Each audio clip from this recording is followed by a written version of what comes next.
my first memory of what I wanted to do was to be a pilot. And that was because I was brought up in an area of Scotland where a lot of low flying was taking place. I would see aircraft flying at high speed at very low altitude over my village on a daily basis. So, you know, as a young boy, it looked extremely exciting, and I wanted to be a pilot. Maybe it takes a certain sort of character to become a test pilot, someone who not just enjoys flying but is really interested in the science and the engineering behind it, and you know what makes a good aircraft, what makes a bad aircraft, and why. A desire to not just fly but to understand them at a deeper level and to try and improve them. I'm Dave Mackay. I'm Virgin Galactic's chief pilot.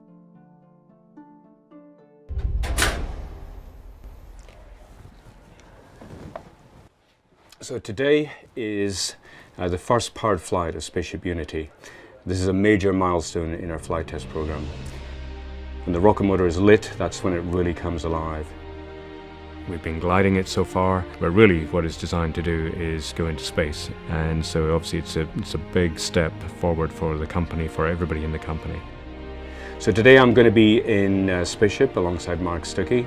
And then in White Knight, Mike Masucci, Nicola Pacelli, and Dust in Motion will take us up to 50,000 feet, or close to 50,000 feet, where we will be released.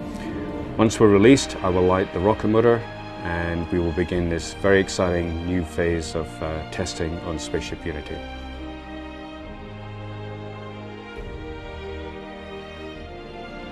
I often describe it as similar to, you know, a big game. You've trained and you feel fit and ready and prepared, and you know your tactics, and so you're not scared, but you're not completely relaxed either. You know, you're kind of keyed up and ready for it.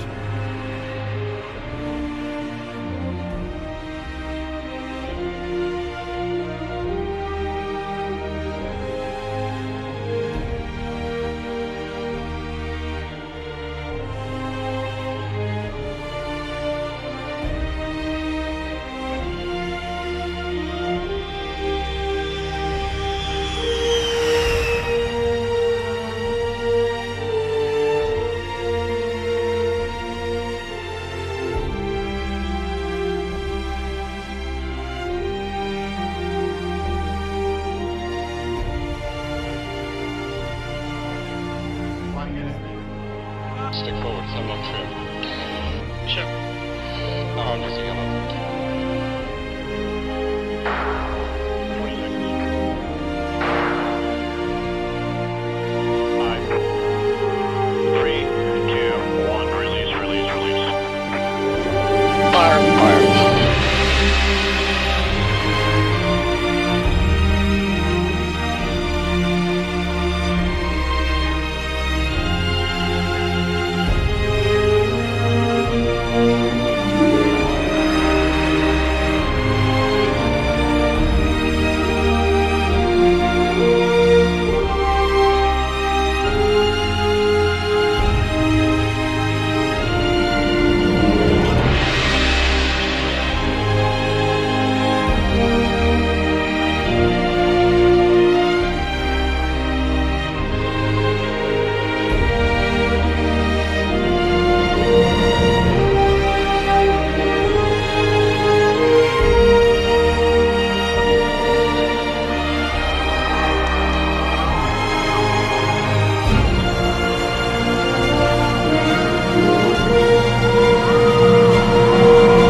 I'm lucky enough to fly many high-performance aircraft, but this is something else.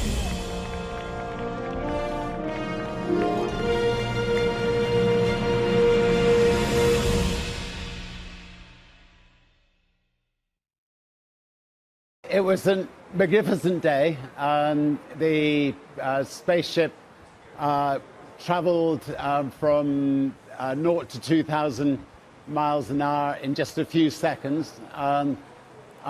It went 118,000 feet, about 18,000 feet higher than we'd expected. And it was an incredibly successful second powered flight. In 3 weeks' time, we'll have another powered flight, and then the following flight will either be in space or to the edge of space. So we're just about there, and everybody very, very excited about where we are at the moment. Which one are you going to be on? Because I know you said you want to be on the one that. How close are we from Richard Branson taking flight? Our brave astronauts are going to put the spaceship through its paces, and they'll be taking it to space a few times over the next few months. Then we move the whole operation from the Mojave Desert to New Mexico, where we have a spaceport.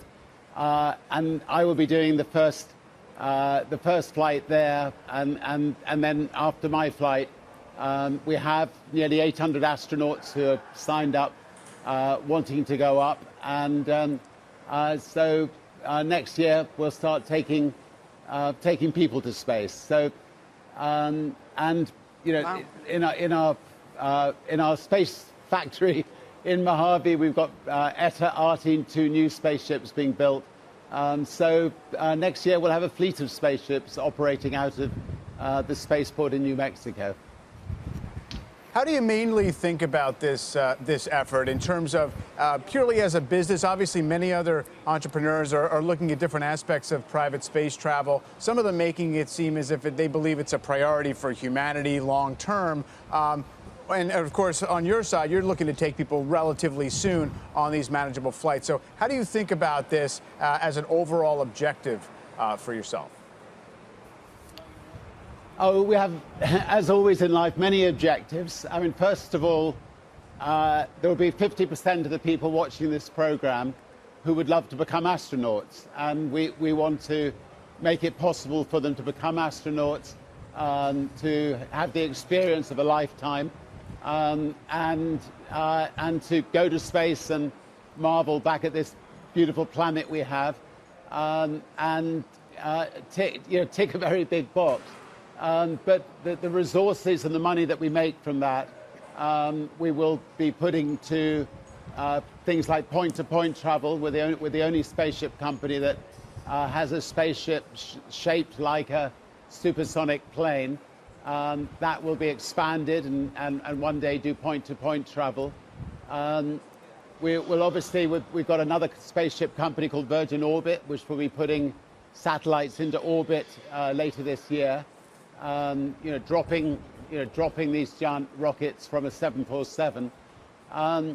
So we're building a spaceship company that will, help people back here on Earth through connectivity. There are 5 billion people who are not connected to the internet, and also just giving people the experience of a lifetime. And we believe that it's cost us a lot of money to do this, but we believe there's a very, very big market for it. So you're not, Richard, one of these types that says, oh, we got to get out of here because this planet's, going to heck, and our time as humans is limited. And you're leading, you're like, I'm out of here, I got to go, and you can come with me. My attitude is that this planet is the best we got.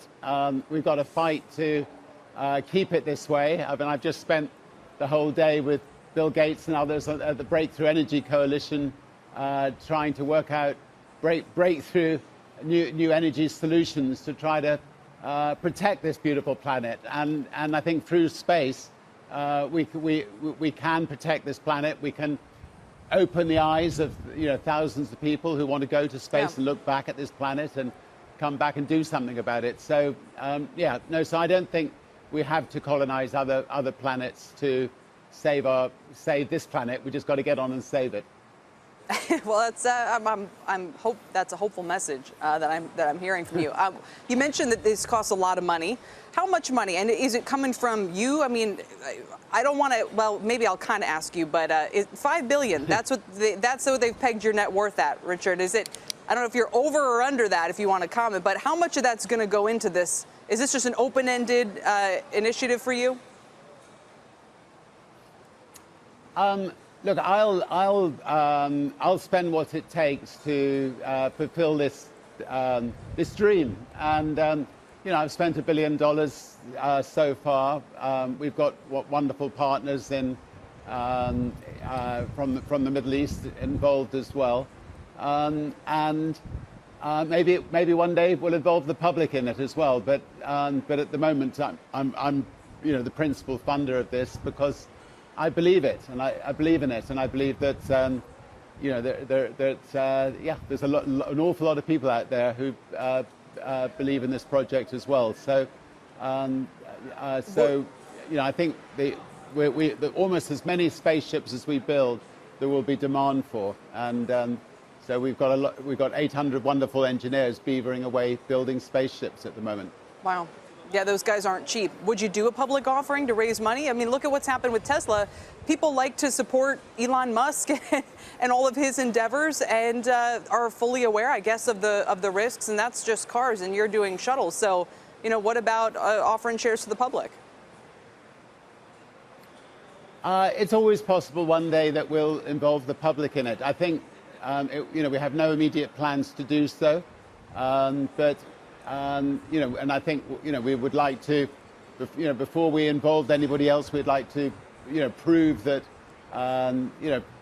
prove that we can take people safely into space, and that, you know, we've got a reliable business. But at some stage in the future, you know, I may well be doing an interview with you along those lines. But first things first.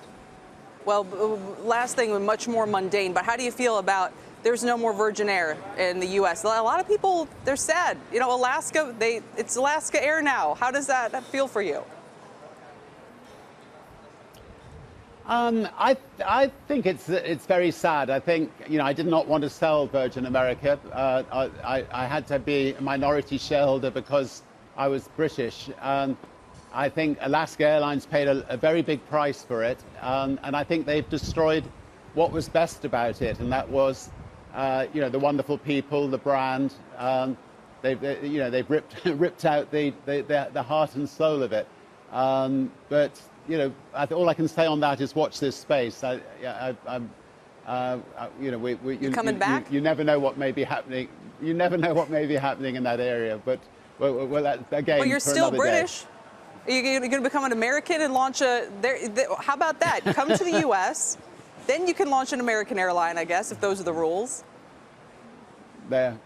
Well, I'm married, so I can't marry an American girl and become an American. So anyway, we'll get some magic going and try to work out a way around these things. Well, we'll be watching that space. Yeah. Go ahead. No, it's okay. No, it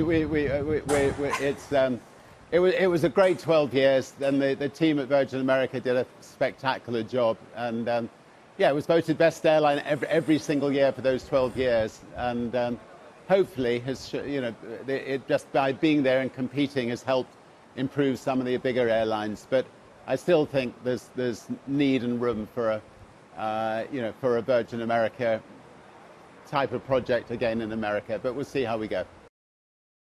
Hey there, thanks for checking out CNBC on YouTube. Be sure to subscribe to stay up to date on all of the day's biggest stories. You can also click on any of the videos around me to watch the latest from CNBC. Thanks for watching.